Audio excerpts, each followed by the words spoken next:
नमस्कार। अब हो गई ये तस्वीर एकदम साफ और एकदम साफ दिखने लगा है कि ईरान और अमेरिका के बीच में समझौता क्या होगा, कौन कौन सी शर्तें मान ली जाएंगी, किस दिशा में चीज़ें पहुंचेंगी, अमेरिका कितना झुकने वाला है, कैसे डोनाल्ड ट्रंप अपनी इज्जत बचाएंगे, कैसे ईरान अपनी सुरक्षा सुनिश्चित करेगा। बहुत सारी चीज़ें अब सामने दिखने लग गई हैं और सामने तब दिख रही हैं जब डोनाल्ड ट्रंप का बंदर नृत्य चल रहा है। एक पल इस डाल पे, दूसरे पल दूसरी डाल पे। एक ही दिन में एक बार उन्होंने बड़ा हमला करने की धमकी दी और उसी दिन में 2-3 घंटे बाद डोनाल्ड ट्रंप पलट गए, बोले अरब देशों की रिक्वेस्ट पर सीज फायर घोषित कर रहा हूं। इतने लोग वॉर रुकवा रहे हैं ना, ऐसे पाव पाव का देश बन गया ये। तो जब ये होता है तो इसके साथ में दुनिया भर में असेसमेंट शुरू होते हैं। पहला असेसमेंट आता है न्यूयॉर्क टाइम्स से।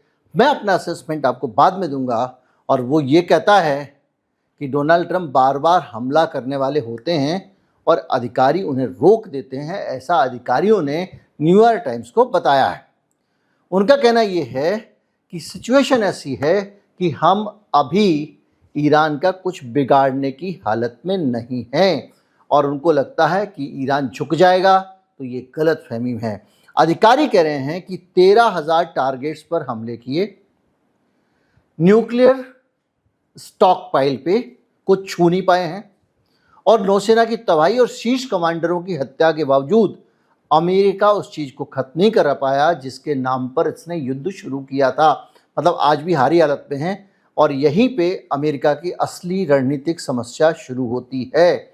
ये कह रहे हैं अमेरिका के अधिकारियों का कहना है कि अमेरिकी एयर सुपीरियरिटी भी अब फेल हो गई है ईरान के सामने। इराक और लीबिया युद्ध में जो एयर सुपीरियरिटी दिखती थी वो यहाँ नहीं दिखी। F-15E, F-35 के हिट होने का जिक्र एक गंभीर बात माना जा रहा है और इसी तरह से McDonnell Douglas F-15E Strike Eagle और Lockheed Martin F-35 Lightning II America के सबसे एडवांस प्लेटफॉर्म दूसरे हो चुके हैं। अगर इसको पैटर्न समझकर ईरान ने अपना एयर डिफेंस का सिस्टम एडजस्ट कर दिया है तो अब अमेरिका लड़ाई नहीं जीत सकता, उसके हवाई जहाज काम नहीं करेंगे। मैंने कल वीडियो में आपको बताया था कि ईरान के अंदर कैसी कैसी तैयारियां चल रही हैं। उसमें बहुत सारी बातें थी कि इस सब के बावजूद ईरान में कितनी तैयारियां हैं। मतलब ये सब तो इनके तरफ पे, तो इससे अमेरिका की लागत और रिस्क बढ़ जाएंगे। ये न्यूयॉर्क टाइम्स का अपना विश्लेषण है और उनका कहना है कि रूस की मदद से तेजी से ये काम कर रहा है। न्यूयॉर्क टाइम्स कह रहा है कि यूएई जो सबसे ज़्यादा इजराइल का सगा दिखाई दे रहा है वो भी डोनाल्ड ट्रंप से हाथ जोड़ के कह रहा भैया अभी युद्ध मत करो। यहाँ तक कि सऊदी अरब और कतर ने भी कहा है कि हमला टाल दो और ये लोग कह रहे हैं कि बेहद, ये न्यूयॉर्क टाइम्स ने लिखा है कि ये बहुत असामान्य स्थिति है और असामान्य स्थिति की हम कल्पना नहीं कर सकते थे कि ये लोग तो चाहते थे लड़ो, मार दो, बर्बाद कर दो। अब वो कह रहे रुक जाओ, क्योंकि उनको ये लग रहा है कि यार ये मारता बहुत है। ईरान के बारे में तो एक मान्यता हो गई, मारता बहुत है और इनको बहुत बुरी तरह मारा है। तो पता चला कि शेर खान का तो कुछ बिगड़ा नहीं, वो ये तबाकी बगीरा वगीरा टाइप के लोग हैं ना। मतलब बगीरा तो खैर फ्रेंड है उधर, लेकिन तबाकी वगैरह जो होते थे वो सब बहुत पिटते हैं। तो ये लोग यूएई वगैरह कह रहे हैं रुक जाओ, अभी चलने दो। अब समस्या यहाँ पे खड़ी होती है, वो ये कह रहे हैं कि कैसे होगा। Donald Trump full scale assault की बात करते हैं, पीछे हट जाते हैं। इसमें रिपोर्ट में ये भी लिखा है न्यूयॉर्क टाइम्स की कि जितने इनकी जो सिटी थी, मिसाइल सिटी और दूसरी चीज़ें, उनके मुहानों पे तो 1-2-4-10 जगह पे डोनाल्ड ट्रंप ने बिजली गिराई है, बम गिराए हैं, लेकिन उनको नष्ट नहीं कर पाए। उन्होंने दोबारा चालू कर लिए हैं। बिजली घर तोड़ने की बात थी, अभी इस बार वो तोड़ सकते थे लेकिन उसकी भी गुंजाइश कम दिख रही है। तो अब सीन क्या बन रहा है देखिए। अब आप इधर आ जाइए हमारे वाले एनालिसिस पे। अब फिर बातचीत की बात कर रहे हैं ट्रंप। इस बातचीत के बीच में एक फार्मूला सामने निकल के आ रहा है। वो फार्मूला ये है, ईरान के एक मीडिया ने इसको लीक किया है। फार्मूला ये है कि भाई आप ईरान वालों, आप तेल बेच लो, समझ रहे हैं। अब इस तेल बेचलों के पीछे क्या क्या है? अगर ईरान तेल बेचता है तो निश्चित तौर पे वहाँ से हार्मुज खुलेगा और अमेरिका का ब्लॉकेड हट जाएगा, क्योंकि अमेरिका का ब्लॉकेड किसके लिए है? केवल ईरान के लिए। बाकी सबका तेल तो जाए, अमेरिका को कोई दिक्कत नहीं है। वो कह रहा है ईरान से तेल नहीं आना चाहिए। तो अगर वो ये कह रहा है कि ईरान वालों तेल बेच लो, तो उसके ऊपर भी एक प्रेशर है। एक तो उसका ब्लॉकेड हट जाएगा, ये इसमें एक अपने आप में अंडरस्टूड है कि ब्लॉकेड है ईरान के लिए, फिर बाकी के लिए कौन रोकेगा? अभी तो ईरान के भी निकल जा रहे हैं, चीन विन वाले शुरू में रोके, अब नहीं रोक रहे हैं वो। तो एक सिचुएशन ये बनी कि अब ईरान के लिए तेल अलाउ करने का मतलब ये है कि हार्मुज के खुलने का रास्ता बढ़ेगा, पहली चीज़। दूसरा, दुनिया में जो तेल की किल्लत है उसमें थोड़ा तेल शामिल हो जाएगा, ईरान का भी। और रूस का तेल अभी इन्होंने जैसे 1 महीने का मौका दिया था, परमिट दिया था कि भाई खरीद सकते हो, उसके बाद में वो ख़त्म हो गया, एक्सपायर हो गया। भारत ने अपील की प्लीज़ मान जाओ, मना कर दिया। उसके बाद अब अपनी मर्जी से खोल दिया उसको। 1 महीने के लिए अभी रूस का तेल और उपलब्ध हो जाएगा, ईरान का तेल भी उपलब्ध हो जाएगा। तो जिस वजह से डोनाल्ड ट्रंप वहाँ पर पनैया खा रहे हैं, बुंदेलखंड में पनैया कहा जाता है जूतों को, तो वो खा रहे हैं भाई साहब। वो किस लिए? महंगाई के कारण, उसमें थोड़ी राहत मिलेगी। लेकिन ईरान ने कच्ची गोलियां तो खेली नहीं है। ईरान अगर हरमुज से अकेला अपना तेल निकालेगा तो ये जितने अंगू मंगू चंगू हैं, तबाकी वगैरह, ये सब लोग क्या करेंगे? सोचिए, ये सब लोग अमेरिका का सिर खाएंगे। भाई ईरान का ऑयल तो बिक रहा है, वो पहले भी बिक रहा था, तो जो हम अमेरिका के साथी हमारा तो रुक गया। तो निश्चित तौर पे अमेरिका इसके बारे में बात करेगा। अब ऐसा होगा तो ईरान क्या उनको निकल जाने देगा? अगर ईरान ने उनको निकल जाने दिया तो फिर ईरान के पास बचा क्या? ईरान के पास जो असली ताकत तो यही है कि बेटा हरमुज जलडबरू मध्य से तू नाव भी निकाल के दिखा दे, यही तो है ना। अब वो ईरान छोड़ा, ईरान कहेगा मैं नहीं अलाउ करता भाई साहब। अब क्या करें? अब तो आपको मेरी बातें माननी पड़ेंगी। अब क्या बातें माननी पड़ेगी? बातों में जो ईरान, जिस पे अमेरिका सहमत भी हो सकता है, उसको समझिए। हरमुज खुलवाना है तो भाई मुझे लिख के गारंटी दो। तो मैं इसकी, ईरान की एक मांग क्या है? मेरा हर जाना दो। तो अगर उसने हरमुज खोल दिया और उसको टैक्स वसूलने की इजाज़त मिल गई, दूसरी तरफ वो ईरान कह रहा है कि भाई मेरे जो पैसे तुम लोगों ने अपने दबा रखे हैं वो रिलीज करो। अगर वो पैसे रिलीज होते हैं और ईरान से सैंक्शन हटते हैं, इन तीनों चीज़ों में ईरान को आर्थिक सुरक्षा मिल जाएगी। तो ईरान को आर्थिक सुरक्षा मिलने का मतलब ये है कि जो ईरान की एक मांग है कि हमारा जो युद्ध में तुमने नुकसान किया है उसकी भरपाई करो, तो ये एक तरह से इसको भरपाई मान लिया जाएगा, फिर अमेरिका से वसूली नहीं की जाएगी, ऐसा मुझे लगता है। तो ईरान उस भरपाई वाली मांग को छोड़ देगा। लेकिन ये तो एक आर्थिक सुरक्षा की बात हुई। फिर ईरान ये कहेगा कि भाई अभी मैं नहीं खोलता भाई हरमुज। क्यों?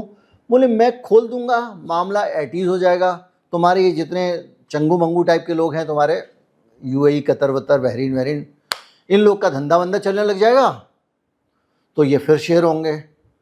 तो भाई साहब मैं तो नहीं खोलता। तो क्या? बोले ये दोबारा हमला कर दोगे, वो इजराइल फिर तैयार होकर आ जाएगा हमला करने के लिए। तो गारंटी दो तुम मेरी सुरक्षा की कि तुम मेरे ऊपर हमला नहीं करोगे। ये गारंटी सुप्रीम गारंटी होगी। क्यों? क्योंकि अगर इजराइल और अमेरिका हमला ना करने की गारंटी देता, उसकी गारंटी को मानेगा नहीं, वो कहेगा गारंटी किसी और से दिलाओ, अब चीन से कहलवाओ, वो जलील करेगा बात। तो अगर ये उसको सुरक्षा की गारंटी देते हैं तो वो कहेगा ठीक है भाई 10 साल के लिए मैं परमाणु प्रसंस्करण का काम अपना छोड़ देता हूँ, क्योंकि मेरे को तो वो अपनी सुरक्षा के लिए चाहिए था। अब आपने कह दिया आप सुरक्षा, आप हमला नहीं करोगे, आप पैसे बहुत थूक के चाटते हो, लेकिन फिर भी इस बार आपने चूंकि चीन से कहलवा दिया, किसी से कहलवा दिया, तो मैं आपको परमाणु वाला छोड़ सकता हूँ। तो ऐसी सिचुएशन में देखिए क्या बना सीन। अमेरिका का ब्लॉकेट हट गया, अरब देश जो अमेरिका के चंगू मंगू हैं उनको, उनका जो तेल सड़ रहा है, सड़ क्या रहा है, उनके कुएं बंद हो चुके हैं, वो बुरी हालत में पहुंच गए। अब उनका सामान जाना शुरू हो जाएगा समुद्र में। वो कहेंगे भैया जान बची लाखों पाए, मेरा बिजनेस शुरू हो गया, ठीक है। ईरान को ये है कि ठट्टे से अपना उसका हरमुज का ऑपरेशन उसके हाथ में आ जाएगा। तीसरा, उसकी सुरक्षा उसने सुनिश्चित कर ली। अब डोनाल्ड ट्रंप के पास में अमेरिका वालों को मुंह दिखाने के लिए क्या हो गया? देखो जी, मैंने उसका जो परमाणु कार्यक्रम रुकवा दिया, और जो उसका पहले से प्रसंस्कृत जो परमाणु था, जो मसाला था, मतलब समझिए कि बारूद तैयार वाला जो था, 90% प्रसंस्कृत यूरेनियम, वो मैंने ले लिया उनसे। तो वो अमेरिका को तो देगा नहीं, तो वो हो सकता है रूस के पास रख दे, इस कंडीशन पे रख दे कि लिखित समझौता हो जाए, जिस दिन जरूरत पड़ेगी रूस हमको वापस देगा।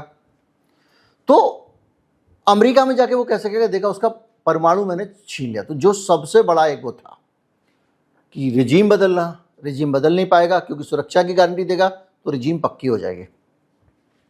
दूसरा परमाणु, कि भाई ये परमाणु शक्ति संपन्न देश हो गया। तो जब परमाणु शक्ति संपन्न देश हो गया वाली जो बात होगी, उस बात में डोनाल्ड ट्रंप वहां मुंह दिखा पाएंगे। मतलब भाई तू चाकू तमंचा लेके नहीं निकलेगा, बिल्कुल, बस बाकी मेरी गारंटी है, भाई जाएगा तेरे साथ। भाई से तेरे को डर लगता है ना, भाई तुझ पे हमला नहीं करेगा, गारंटी लेता भाई, चाकू मत ले।